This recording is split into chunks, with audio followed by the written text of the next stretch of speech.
Avec Rivière perdue, TF1 dégaine une mini-série prometteuse, réussite totale ou échec cuisant, je vous dis tout dans cette vidéo.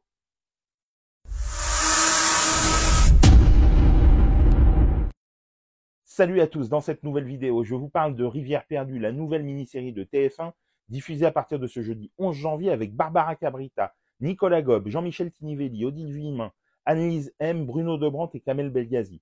Adaptée d'une série espagnole intitulée La Casa Monte Perdido et scénarisée par Sylvain Caron, Eugénie Dard et Elsa Vasseur, Rivière perdue déploie son récit sur 6 épisodes extrêmement bien construits, d'une efficacité étourdissante et bénéficiant d'une science consommée du cliffhanger. Racontant l'enquête sur le kidnapping de deux jeunes filles, Anna et Lucie, dont l'une vient d'être retrouvée après 5 ans de captivité, Rivière perdue est une réussite incontestable. Sachant ménager ses effets de surprise grâce entre autres à une mise en scène brillante signée Jean-Christophe Delpia, la série dispose non seulement d'un casting XXL de tout premier ordre, mais peut se targuer d'être formellement irréprochable, mais aussi de mettre en valeur à l'écran les moyens dont elle dispose. Sur une trame assez classique de whodunit, Rivière perdue s'est mixer l'action et l'émotion et leur laisser alternativement prendre le dessus.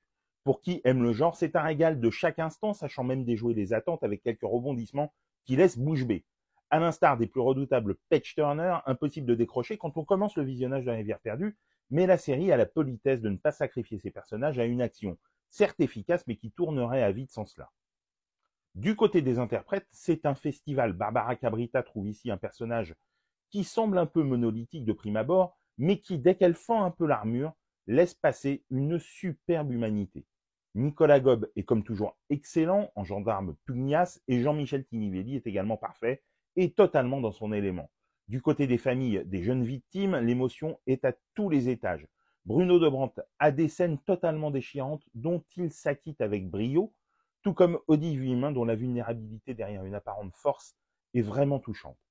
Annelise M a une partition pas simple à relever, mais elle y parvient magnifiquement et on a la gorge nouée à certains moments devant la souffrance qu'elle exhale, tout comme devant celle de Kamel Belghazi, lui aussi très émouvant, sans jamais être caricatural. Parfaitement équilibré, Rivière perdue est impeccablement rythmé et doté autant d'action que d'émotion, une réussite majeure à ne pas manquer. Rivière perdue est diffusée sur TF1 à partir de ce jeudi 11 janvier. Dites-moi en commentaire si vous l'avez vue et ce que vous en avez pensé, et sinon, si cette vidéo vous a donné envie de la découvrir.